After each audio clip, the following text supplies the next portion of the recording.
ایک دفعہ حضرت موسیٰ علیہ السلام نے فرعون سے کہا، اے فرعون، تو اسلام قبول کر لے، اس کے عوض تیری آخرت تو بہتر ہو ہی جائے گی، مگر دنیا میں بھی تجھے 4 نعمتوں سے نوازا جائے گا۔ تو علی الاعلان اس بات کا اقرار کر لے کہ اللہ تعالیٰ کے سوا اور کوئی خدا نہیں، وہ بلندی پر افلاک اور ستاروں کا، پستی میں جنوں، انس، شیاطین اور جانوروں کا پیدا کرنے والا ہے، پہاڑوں، دریاؤں، جنگلوں اور بیابانوں کا بھی خالق و مالک ہے۔ اس کی سلطنت غیر محدود ہے اور وہ بے نظیر و بے مثال ہے۔ وہ ہر شخص، وہ ہر مکان کا نگہبان ہے، عالم میں ہر جاندار کو رزق دینے والا ہے، آسمانوں اور زمینوں کا محافظ ہے، نباتات میں پھول پیدا کرنے والا اور بندوں کے دلوں کی باتوں کو جاننے والا، سرکشوں پر حاکم اور ان کی سرکوبی کرنے والا ہے۔ فرعون نے کہا، وہ 4 چیزیں کون سی ہیں؟ حضرت موسیٰ علیہ السلام سے کہنے لگا، وہ مجھے بتلائیں، شاید ان عمدہ نعمتوں کے سبب میرے کفر کا شکنجہ ڈھیلا ہو جائے اور میرے اسلام لانے سے سینکڑوں کے کفر کا قفل ٹوٹ جائے اور وہ مشرف با اسلام ہو جائیں۔ اے موسیٰ، جلد ان نعمتوں کے متعلق بیان کیجئے کہ میری ہدایت کا دروازہ کھل جائے۔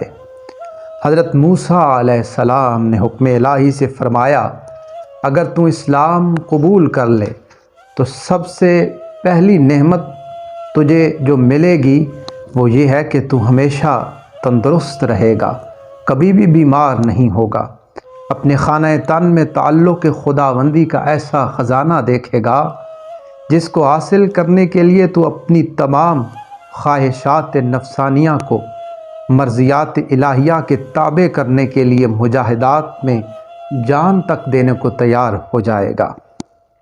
اس سے جو دولت تمہیں ملے گی وہ قابل رشک ہوگی، خواہشات کے ابر کو پھاڑنے کے بعد مہتاب حقیقی کا نور تابہ مست کر دیتا ہے۔ اے فرعون، جس طرح ایک کیڑے کو ہرا پتا اپنے اندر مشغول کر کے انگور سے محروم کرتا ہے، اسی طرح یہ دنیا حقیر تجھے اپنے اندر مشغول کر کے مولائے حقیقی سے محروم کیے ہوئے ہے، اور تو کیڑے کی طرح لذائذ جسمانیہ میں مصروف ہے۔ تیسری نعمت تجھے یہ عطا ہوگی کہ ابھی تو ایک ملک کا بادشاہ ہے، اسلام لانے کے بعد تجھے 2 ملک عطا ہوں گے۔ یہ ملک تجھے اللہ تعالیٰ سے بغاوت کرنے کی حالت میں ملا ہے، اطاعت کی حالت میں کیا کچھ ملے گا؟ جس کے فضل نے تجھے تیرے ظلم کی حالت میں اس قدر دیا ہے، تو اس کی عنایت وفا کی حالت میں تجھے کس درجے تک ملے گا؟ اور چوتھی نعمت یہ ملے گی کہ تو ہمیشہ جوان رہے گا اور تیرے بال بھی کالے رہیں گے۔ یہ بات سن کر فرعون کا دل بہت متاثر ہوا۔ اس نے حضرت موسیٰ علیہ السلام سے کہا، اچھا، میں اپنی اہلیہ سے مشورہ کر لوں۔ اس کے بعد وہ گھر گیا اور حضرت آسیہ رضی اللہ تعالی عنہا سے اس نے معاملے میں گفتگو کی۔ حضرت آسیہ کا جواب مولانا روم بڑے پیارے انداز میں لکھتے ہیں۔ فرعون نے اپنی بیوی آسیہ سے جب یہ ماجرا بیان کیا تو انہوں نے کہا، ارے اس وعدہ پر جان قربان کر دے، کھیتی تیار ہے اور نہایت مفید ہے، اب تک جو وقت گزرا ہے سب بے فائدہ گزرا ہے۔ یہ کہہ کر وہ زار و قطار رونے لگی۔ پھر انہوں نے کہا، تجھے مبارک ہو، آفتاب تیرا تاج ہو گیا، حضرت موسیٰ علیہ السلام نے تیری برائیوں کی پردہ پوشی کی اور تجھے دولت باطنی دینا چاہتا ہے۔ گنجے کا عیب تو معمولی ٹوپی چھپا سکتی ہے، مگر تیرے عیوب کو تو حق تعالیٰ کی رحمت چھپانا چاہتی ہے۔ میری تو رائے یہ ہے کہ تجھے کسی سے مشورہ کرنے کی ضرورت ہی نہیں تھی، تجھے تو اسی مجلس میں فوراً اس دعوت حق کو خوشی خوشی قبول کر لینا چاہیے تھا۔ حضرت موسیٰ علیہ السلام نے جو دعوت تمہیں دی ہے، کوئی ایسی ویسی بات تو نہ تھی جس میں تم مشورہ ڈھونڈتا پھر رہا ہے۔ یہ تو ایسی بات تھی کہ سورج جیسی رفیع المرتبت مخلوق کے کان میں پڑتی تو سر کے بل اس کو قبول کرنے کے لیے آسمان سے زمین پر اتر آتا۔ اے فرعون، یہ عنایت تجھ پر خدا کی ایسے ہے جیسے ابلیس پر رحمت ہونے لگے۔ یہ حق تعالیٰ کا معمولی کرم نہیں کہ تجھ جیسے سرکش اور ظالم کو یاد فرما رہے ہیں۔ ارے مجھے تو یہ تعجب ہے کہ اس کے کرم کو دیکھ کر خوشی سے تیرا پتا پھٹ کیوں نہیں گیا اور وہ برقرار کیسے رہا۔ اگر تیرا پتا خوشی سے پھٹ جاتا تو دونوں جہان سے تجھے حصہ مل جاتا، دنیا میں نیک نامی اور آخرت میں نجات ہوتی۔ اللہ والوں کے آنسو جو زمین پر گرتے ہیں، فرشتے ان کو اپنے منہ اور پروں پر ملتے ہیں۔ اللہ تعالیٰ شہیدوں کے خون کے برابر وزن کرتے ہیں۔ حضرت آسیہ رضی اللہ تعالی عنہا نے فرعون سے کہا، تو پس و پیش نہ کر، ایک قطرے کو فوراً بہا دے اور اپنے نفس کو جھکا دے، تکبر کے باعث اعراض نہ کر، تاکہ دریائے قرب حق سے تو مشرف ہو جاوے۔ دولت عظمیٰ اس قطرے کو ملتی ہے جسے خود سمندر طلب کرے۔ یہ تجھ پر نہایت ہی شفقت ہے کہ تجھے اس اصرار کے ساتھ بلایا جا رہا ہے۔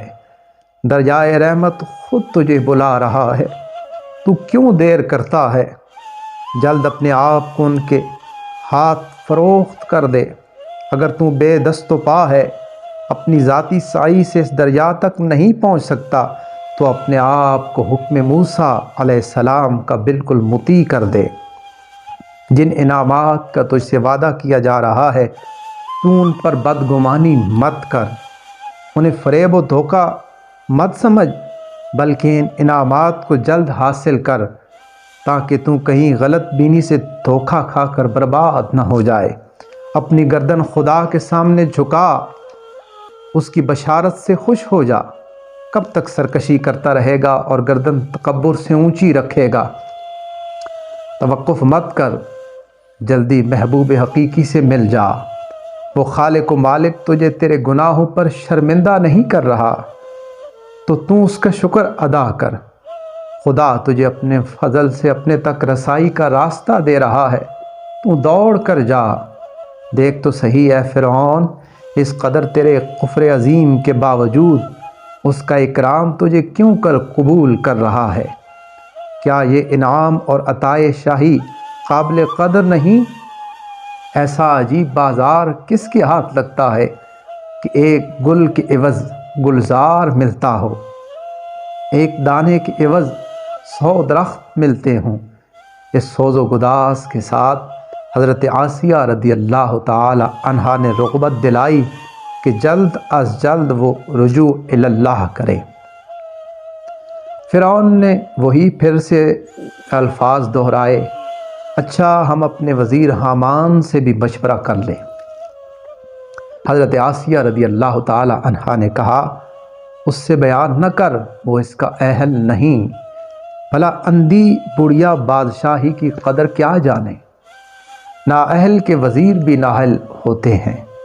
ہر شخص اپنے ہم جنس سے ہی مشورہ لینا پسند کرتا ہے۔ الغرض فرعون نے حامان سے ساری باتیں کہہ دیں اور اس سے مشورہ مانگا کہ اب مجھے کیا کرنا چاہیے۔ حامان یہ باتیں سن کر لال پیلا ہو گیا۔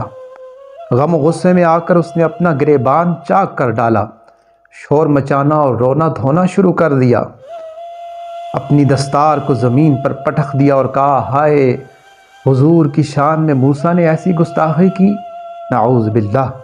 آپ کی شان تو یہ ہے کہ تمام کائنات آپ کے لیے مسخر ہے، مشرق سے مغرب تک سب آپ کے پاس خراج لاتے ہیں اور سلاطین آپ کے آستانہ کی خاک بخوشی چومتے ہیں۔ انہوں نے کہا آپ کی سخت توہین ہے کہ آپ تو خود پوری دنیا کے لیے مسجود اور معبود بنے ہیں۔ آپ ان کی بات مان کر ایک ادنا غلام بننا چاہتے ہیں؟ اگر حضور آپ کو اسلام کی دعوت قبول ہی کرنا ہے تو مجھے پہلے مار ڈالیے تاکہ کم از کم آپ کی یہ توہین اپنی آنکھوں سے نہ دیکھ سکوں۔ آپ میری گردن فوراً مار دیں۔ اس منظر کو دیکھنے کی تاب نہیں رکھتا کہ آسمان زمین بن جائے، خدا بندہ بن جائے، ہمارے غلام ہمارے آقا بن جائیں۔ مولانا روم یہاں اس حامان بے ایمان کو مخاطب ہو کر سخت ناراضگی کا اظہار کرتے ہیں۔ اے حامان مردود، کتنی ایسی حکومتیں جو مشرق تا مغرب پھیلی ہوئی تھیں، مگر خدا کے قہر سے آج ان کا نام و نشان نہیں ہے۔ جو زہر قاتل مشورہ حامان نے دیا اس کے بارے میں مولانا اظہار کرتے ہیں، فرماتے ہیں یہ تکبر جو حامان میں تھا زہر قاتل تھا، اور اسی زہر آلود شراب سے حامان بدمست ہو کر احمق ہو گیا تھا، اور اس ملعون کے مشورے سے فرعون نے قبول حق سے انکار کر کے خود کو دائمی رسوائی اور عذاب کے حوالے کر دیا۔ جب فرعون حامان کے بہکاوے میں آ گیا اور حضرت موسیٰ علیہ السلام کے دست مبارک پر دعوت حق کو قبول کرنے سے انکار کر دیا تو حضرت موسیٰ علیہ السلام نے فرمایا ہم نے تو بہت سخاوت اور عنایت کی تھی، مگر صد افسوس یہ گوہر نایاب تیرے مقدر میں نہ تھے۔ اس حکایت سے ہمیں درس حیات یہ ملتا ہے، جاہل، احمق اور بد کردار سے اچھے مشورے کی توقع ہرگز نہ رکھو۔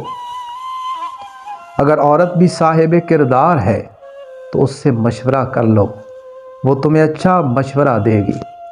بے وقوف کی صحبت سے تنہائی بہتر ہے، لیکن تنہائی سے بہتر ہے کہ اچھے لوگوں کی تلاش جاری رکھو، یقیناً تم ان تک پہنچ جاؤ گے۔